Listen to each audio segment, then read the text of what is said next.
Storytelling Live at the International Storytelling Center in Jonesborough is currently in its 18th season of bringing great storytellers to Tennessee's oldest town.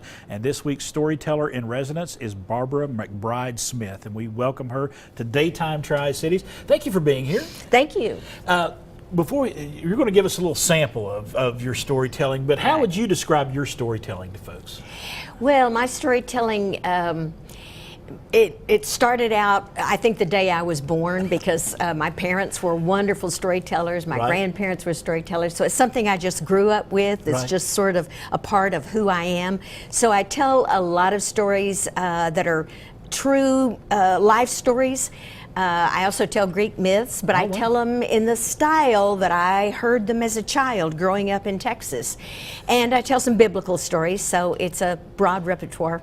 It sounds like a broad repertoire. And in your history, you know, looking at you from Texas, Oklahoma, Massachusetts, and now here in Tennessee, you've been coming to the Storytelling Festival, or the Storytelling Center, you said, for 35 years. About 35 years, yeah. So you like Jonesborough, I take it? I love Jonesborough. You love those audiences down there? I do. They're kind audiences. They're responsive. They love a good story. They understand why storytelling is important in our world. And you're going to be there 2 o'clock every afternoon this week, and again on tomorrow night, it's Thursday, 7:30. Right.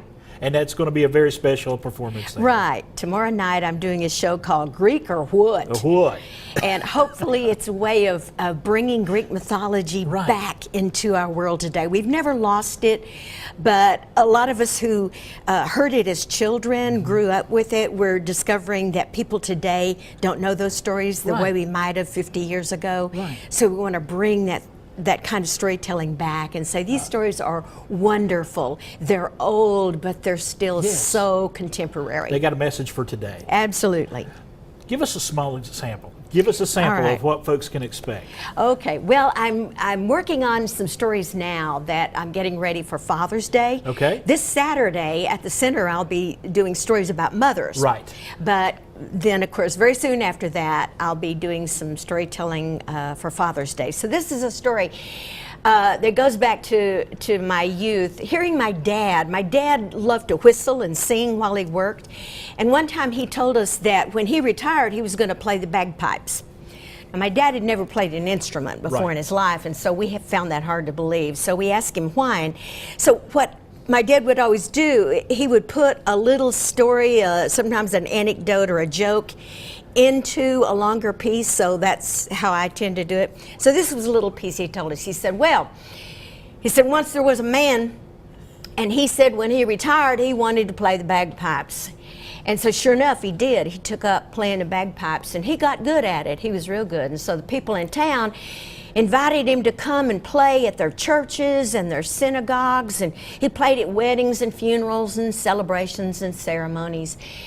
Well, one day, he got a call from the local funeral home, and they said that there was this fella who had died, and he was a homeless fella, and they were going to do a little ceremony, a little funeral for him.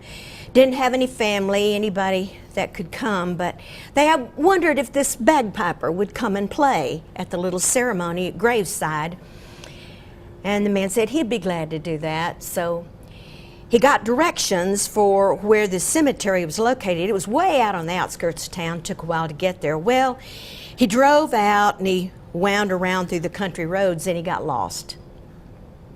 He knew it was going to be late, but he finally made it to where it looked like they had already put the casket in the ground. In fact, the grave diggers haven't yet filled in the hole, but they were having their lunch, and he knew that soon that would take place. So he decided, even though everybody was gone, he'd go ahead and play. So he took his bagpipes over and he began to play. And he played over that gravesite. Beautiful music. He played Amazing Grace and all the beautiful hymns that people like to hear at funerals. And finally, when he was done, he walked back to his car and he was feeling good about it. And the grave diggers came over to the car and they reached out and they shook his hand. Well, the man drove away and the two grave diggers said, "Wasn't that something?" One of them said, "I know, I've never seen anything like it. And I've been putting in septic tanks for 20 years. So that's the kind of story my dad would tell to convince us why he wanted to play the bagpipes. So that's just one small part of a bigger story about my dad. All right, Barbara Mcbride Smith, thank you so much. Thank you. Got me. That was a Thanks. good one. Thank you. She is going to be storytelling live all week and got a special performance tomorrow night down in the International Storytelling Center in Jonesborough.